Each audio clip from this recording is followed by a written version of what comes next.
There are several ways to experience great paddling on the Pocomoke River and the surrounding tributaries like Nassawango Creek.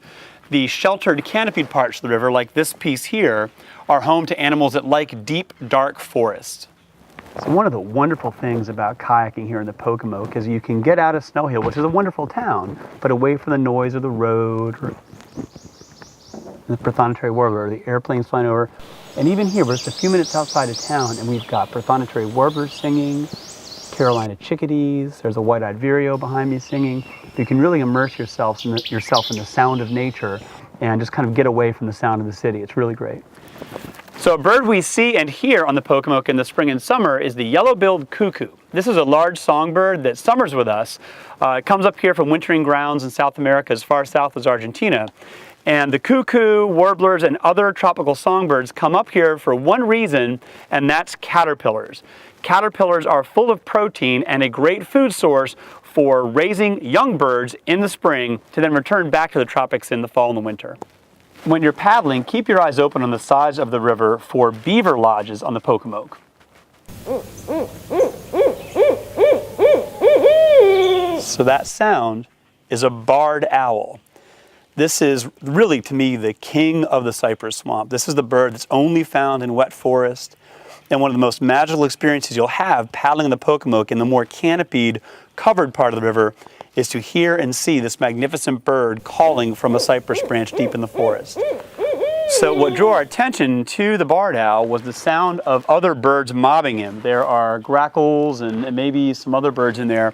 Mobbing is a behavior when a bird wants to drive another bird away, such as an owl or a crow, because the owl or crow might try to rob their nest and eat their young. So when you hear those birds making a racket or flying and kind of dive bombing, look, and you might get lucky and spot the barred owl. According to the field guides, the sound a barred owl makes is "who cooks for you, who cooks for you all." Now, I don't know if you hear that, but that is how you're supposed to remember the sound of the barred owl. Barred owls are one of the great predators of the cypress swamp. They sit perched up in the cypress trees, scanning the ground for small rodents and birds, and even snakes and small lizards like five-lined skinks.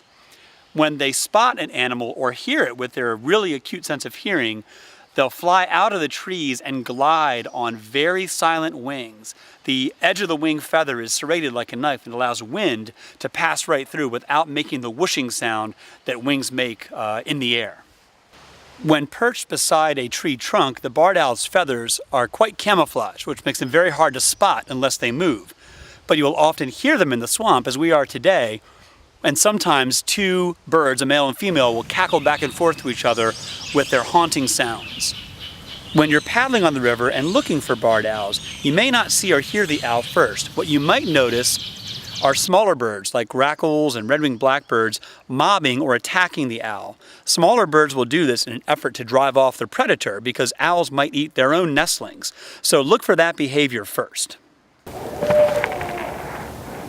All right, so we hope you'll come down to Snow Hill and join us in the Pocomoke for dueling barred owls in the cypress swamp when you're traveling Maryland's beach and beyond.